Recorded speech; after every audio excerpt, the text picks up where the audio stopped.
Por exemplo, assim, conta um pouquinho pra gente. Eu vou falar um pouco, depois se vocês quiserem a gente volta, vai. Até hoje eu tenho relacionamento com as pessoas, mas uma delas, né, era um grupo de franceses, porque muitas pessoas, a gente pensa só em institucionalmente, né, mas às vezes as pessoas são muito importantes. Então, tinha muitos franceses mobilizados para receber refugiados, né? Então, ou para alojar, ou para doar coisas, porque as pessoas chegavam sem nada, né? Ou para ajudar a achar emprego, o que fosse, era muito interessante isso. E tinha um grupo de franceses que resolveu, junto com a gente, com alguns brasileiros, constituir um coletivo, que o nome em francês é bem grande, Collectif de soutien à la lutte révolutionnaire du peuple brésilien, que é coletivo de apoio à luta revolucionária do povo brasileiro. E era um grupo muito ativo de organizações também políticas de lá, né? E que ajudava muito a promover debates e receber refugiados. Por outro lado, existia a CIMAD. CIMAD é uma organização que existe até hoje lá, é ligada às igrejas evangélicas tradicionais, né? E a CIMAD, ela recebia também refugiados, né? E trabalhava também com imigrantes, né? Bom, e existia o Serviço Civil Internacional, né? Eu, quando cheguei na França, eu não tinha trabalho, não tinha nada, quando eu vi que tinha que ficar lá mesmo, né? Então eu trabalhei, claro, fazendo limpeza em casa, cuidando de criança, lavando jaula de ratinho de laboratório no Collège de France, né? Essas coisas todas eu fazia, até que eu fui indicada uma vez para a Unesco, que ia ter um encontro latino-americano no Peru, e eles precisavam de uma pessoa para organizar. Eu fui indicada foi pela Elsa estava lá, falou que eu falava perfeitamente espanhol, não falava nada, falava perfeitamente espanhol, que era ótima. Conclusão, me preparei e quando eu fui fazer a entrevista, quem estava competindo comigo era um argentino. Falei, pronto, acabou. Ele fala, né? Eu não falo.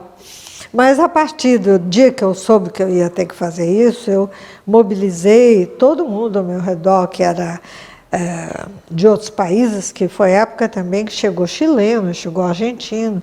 Falei, você só fala em espanhol comigo, né? E fui me treinando muito. E daí, quando chegou lá, a resposta foi a seguinte: vocês dois se complementam.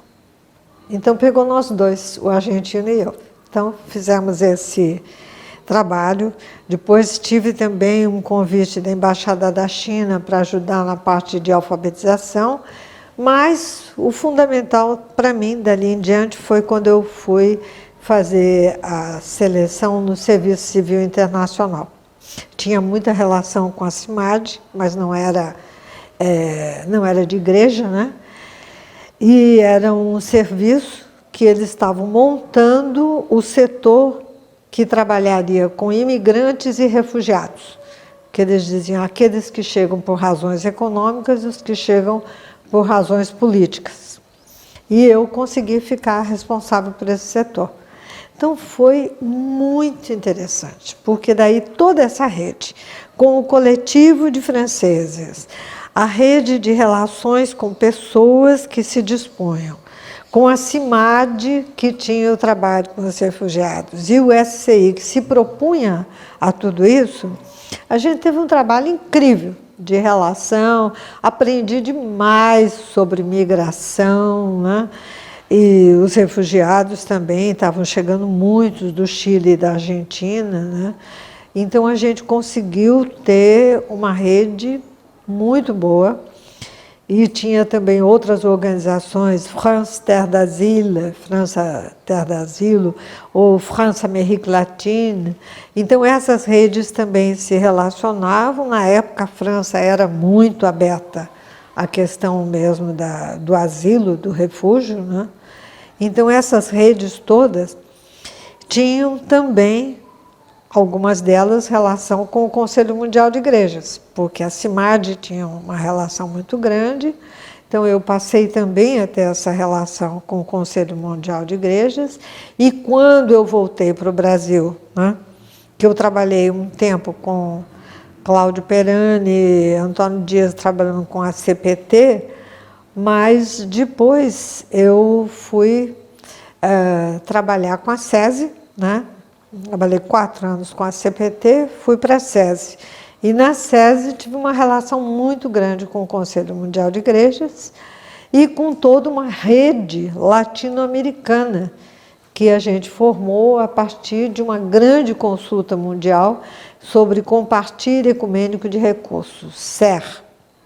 E essa rede, ela teve tanta influência que até hoje a gente tem um trabalho importante que a SESI faz, mas não só a SESI, Koinonia, vocês devem conhecer Koinonia, a Igreja Luterana, e tem vários outros que participam dessa rede, né? Na época era o compartilho de recursos, e que foi evoluindo nas discussões para um Fórum Ecumênico Brasil, Fórum Ecumênico Sul-Americano, né, e latino-americano. Então, é uma rede muito grande e que eu vejo toda essa relação, né? Eu conheci lá, tivemos muita relação fora e aqui, e até hoje essa rede é uma rede muito importante, né, que tem dado um sustentáculo aí a tantas lutas. Teve a vigília agora, CONIC e SESI juntos, né? Tudo isso tem essa relação com o FE Brasil, né, que é o Fórum Ecumênico Brasil, né? No Conselho Mundial de Igrejas, quando você estava na França, você trabalhou diretamente? Não trabalhava diretamente com o Conselho, mas eu trabalhava na relação com a CIMAD, e a CIMAD é uma organização que tinha uma relação enorme com o Conselho Mundial de Igrejas, né? E depois que você veio para cá, também não? Não, depois que eu vim para cá, eu trabalhei direto, não lá no Conselho, mas trabalhava em representações no Conselho, pela SESI, né? Fui muito ao Conselho, porque todas as grandes consultas mundiais que o Conselho promovia, a gente estava sendo convidado a participar, né?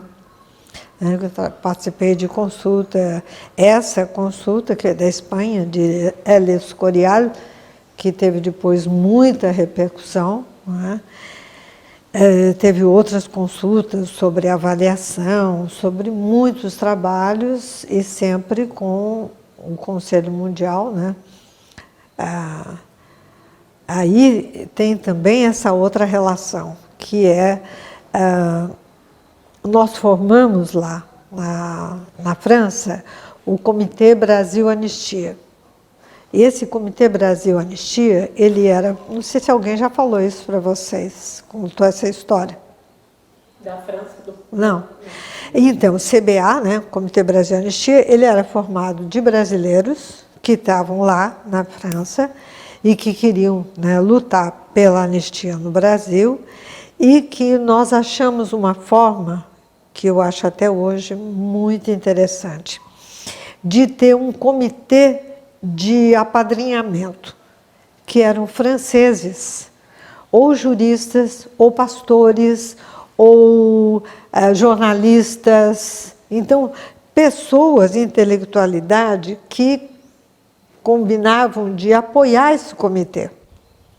E não só de apoiar nominalmente, mas a gente tem, até hoje eu tenho fitas gravadas com eles, de darem palestras, a gente organizar grandes sessões de conferências com eles. Então, ele chama André Jacques era um deles. Ele escreveu vários livros sobre a questão de direitos humanos, de refugiados, né?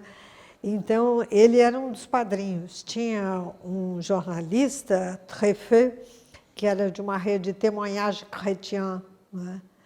Então, tinha várias redes, né, de profissionais que davam sustentáculo ao Comitê Brasil Anistia. Então, isso também é uma coisa que eu acho que teve um poder grande, porque foi até um momento de pressão, pressão junto com outros países também, pressão junto com os advogados, para que se chegasse naquela anistia em 79, né? Mas eles, como que eles atuavam? Como profissionais, assim? Eles eram solidários, né? Então assinavam, eles eram institucionalmente comitê de parranagem, quer dizer, que era o comitê de apadrinhamento, padrinhos do Comitê Brasil Anistia. Então o comitê era de brasileiros, mas os franceses eram reconhecidos institucionalmente como os padrinhos do comitê. E atuavam assim, né, fazendo trabalhos, publicações, organizando debates, fazendo palestras, né.